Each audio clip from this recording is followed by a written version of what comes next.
نحمده ونصلي على رسوله الكريم اما بعد بسم اللہ الرحمن الرحیم محمد الرسول اللہ صلی اللہ علیہ وسلم کی عملی زندگی۔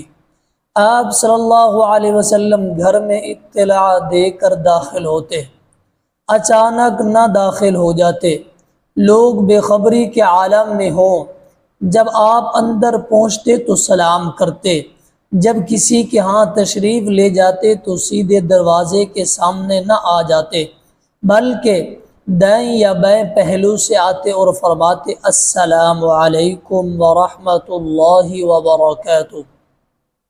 آپ صلی اللہ علیہ وسلم کی سنت تھی، جب مجلس میں آتے تو سلام کرتے، جب جاتے تو سلام کرتے، ہمیشہ زبان سے جواب دیتے، ہاتھ یا انگلی کے اشارے یا سر کی حرکت سے کبھی جواب نہ دیتے، البتہ صلاۃ کی حالت میں یعنی نماز کی حالت میں اشارہ سے جواب دے دیتے تھے۔ جب کوئی کسی دوسرے کا سلام آ کر پہنچاتا، سلام کرنے والے اور جواب پہنچانے والے دونوں کو جواب دیتے تھے۔ جب آپ کو چھینک آتی تو منہ پر ہاتھ یا کپڑا رکھ لیتے، جس سے یا تو آواز بالکل دب جاتی یا بہت کم ہو جاتی۔ آپ صلی اللہ علیہ وسلم کبھی بستر پر سوتے تو کبھی چٹائی پر، کبھی چارپائی پر، کبھی زمین پر۔ بستر کے اندر کھجور کے ریشے بھرے ہوتے تھے، دائیں کروٹ پر لیٹتے، دایاں ہاتھ رخسار کے نیچے رکھ لیتے۔ جب بیدار ہوتے تو مسواک کرتے۔ آپ صلی اللہ علیہ وسلم مسواک بہت کثرت سے کیا کرتے تھے، دستور تھا کہ اول رات میں ہی سو جاتے، پچھلے پہر سے پہلے بیدار ہو جاتے، لیکن اگر مسلمانوں کے کچھ کام رات ہی میں کرنے ہوتے تو دیر میں سوتے۔ آپ صلی اللہ علیہ وسلم کی آنکھیں سوتی تھی مگر دل ہمیشہ بیدار رہتا تھا، اس لیے جب آپ سو جاتے تو کوئی نہ اٹھاتا، یہاں تک کہ خود اٹھ جاتے۔ آپ صلی اللہ علیہ وسلم ہمیشہ اچھے نام پسند فرماتے، برے نام رکھنے سے روکتے تھے۔ اگر کوئی ناپسندیدہ نام ہوتا تو اسے تبدیل فرما دیا کرتے تھے۔ آپ صلی اللہ علیہ وسلم نے زمین پر کھڑے ہو کر بھی خطبہ دیا، منبر پر سے بھی اور اونٹ کی پیٹھ سے بھی۔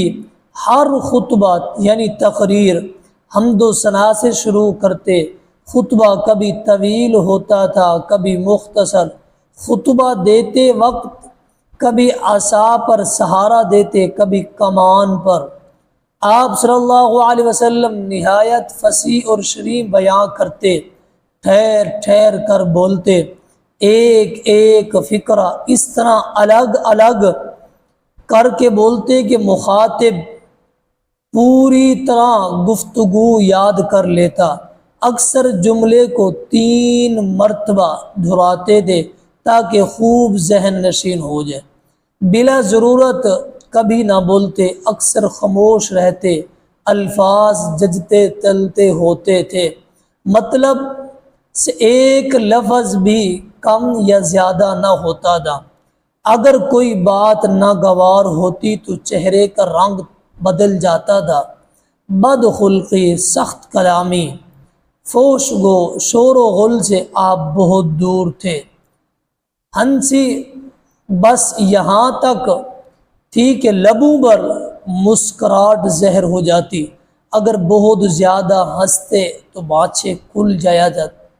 وہاں کہے نہ تھی، اسی طرح رونا بھی تھا، دھاڑے مارنا یا ہچکیوں سے رونا نہ ہوتا تھا، صرف آنکھوں میں آنسو ڈبڈبایا آتے تھے۔ اگر بہت ہوا تو آنکھیں اشکبار ہو جاتی، گریہ کی آواز سینے سے نکلتی، معلوم ہوتی کہ رات صلاۃ تہجد میں آپ اکثر رویا کرتے تھے۔